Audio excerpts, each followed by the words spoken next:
Hello दोस्तों, स्वागत है आपका नई क्लास में नए टॉपिक के साथ में। आज की क्लास के अंदर हम लोग जानेंगे कि जो यूपी बोर्ड की कॉपी होती है बोर्ड एग्जाम की क्लास 12th की, यानी कि हर सब्जेक्ट में नंबर किस प्रकार से मिलते हैं, क्या नंबर मिलते हैं, किस प्रकार से नंबर मिलते हैं, एक एक्सपीरियंस के आधार पर मैं रिसर्च करता रहता हूँ। पिछले साल में हुए पेपर में कितने परसेंटेज पास रहे, कितने फेल रहे, कितनी चीजें कैसे हुई, कितने नंबर ज्यादा मिले, कितने नंबर कम मिले, हर एक चीज को देखने के बाद, हर एक चीज जानने के बाद मैं जानता रहता हूँ, ठीक है ना। तो उसके ऊपर आज एक बात करने वाले हैं। तो देखो, सबसे पहले बात करते हैं हिंदी की। तो मेरे भाई देखो, हिंदी में देखा जाए तो कोई भी फेल नहीं होता। क्या? हिंदी में कोई भी फेल नहीं होता।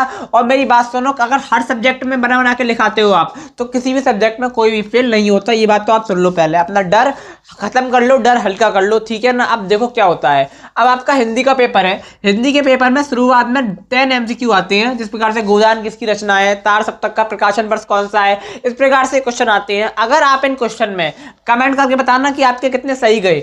अगर आप इन क्वेश्चन में 10 में से 8 सही कर देते हैं तो आराम से, अगर आपने हिंदी का पेपर पूरा किया है और आगे बनाकर भी किया है, क्या कहा मैंने, पूरा किया है और आगे बनाकर भी किया है थोड़ा बहुत, तो आप हिंदी के पेपर में आराम से 90 प्लस स्कोर कर लेंगे मजे से।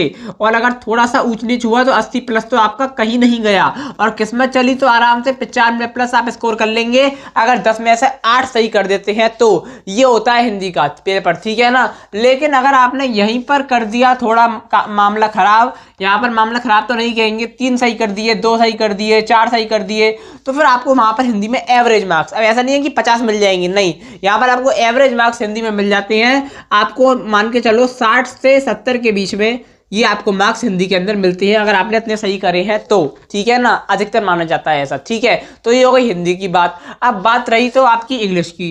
तो इंग्लिश में भी लगभग जो हिंदी की चीजें हैं वही फॉलो होती है। इंग्लिश में सबको एवरेज मार्क्स, अगर आपने बना के लिखा है तो सबको एवरेज मार्क्स लगभग 55 से लेके 70 के बीच में मिलते हैं। और अगर आपने अच्छा किया है, चीजें सही करी है, ढंग से करी है, तो आपको लगभग हिंदी की तरीके से 90 नंबर आराम से मिलते हैं इंग्लिश में भी, ठीक है ना। ये चीजें होती है। अब बारी आती है आपके अगले सब्जेक्ट, यानी कि फिजिक्स की, केमिस्ट्री की, मैथ की और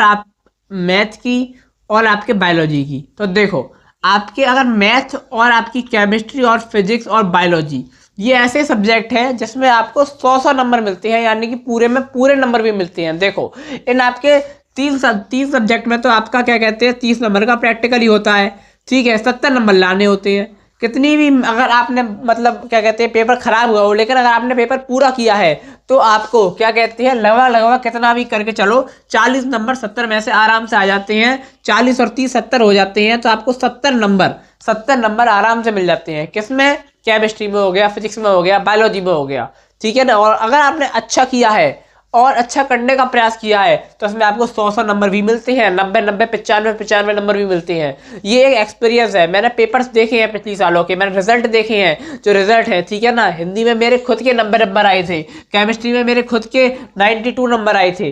तो एक एक्सपीरियंस है, एक चीजें हैं जिनको देखने के बाद मैं आपको ये बता रहा हूँ, ठीक है ना। तो ये चीजें होती है। तो आशा करता हूँ कि आपको समझ में आ रहा होगा। अब जैसे मैथ है, मैथ में अगर आपने आपकी किस्मत चली तो हमें 100 नंबर भी आते हैं, 90 से ऊपर नंबर आते हैं, अगर आपने पेपर अच्छा किया है, सब सवाल आपके सही है, समझ रहे हो ना, उत्तर सही है, उत्तर सच करने का तरीका गलत हो लेकिन तब भी नंबर आते हैं। उत्तर गलत हो गया मान लो आपका पूरा, लेकिन आपने जो सारे स्टेप्स फॉलो किए हैं मैथ का सवाल पूरा करने के लिए, तो आपको नंबर मिलते हैं उसके, इस बात की गारंटी है, ठीक है ना। तो इस प्रकार से नंबर मिलते हैं। तो आशा करता हूँ कि आपको समझ में आ गया होगा। रही बात फेल की, तो फेल कोई भी नहीं होता, जो बनाकर लिखाता है पास हो जाता है। और बिल्कुल भी घबराने की बात नहीं होती, क्योंकि एक रिजल्ट आपका फ्यूचर डिसाइड नहीं कर सकता, ठीक है ना। रिजल्ट ये बताता है कि आपने कितनी मेहनत करी थी, आप कितने मेहनती हो, ये बात बताता है रिजल्ट, ठीक है। इससे ज्यादा कुछ नहीं बताता। तो आशा करता हूँ कि आपको समझ में आ गया होगा। मैं आपको लूंगा एक और नई क्लास में नए टॉपिक के साथ में। तब तक के लिए जय हिंद, जय भारत।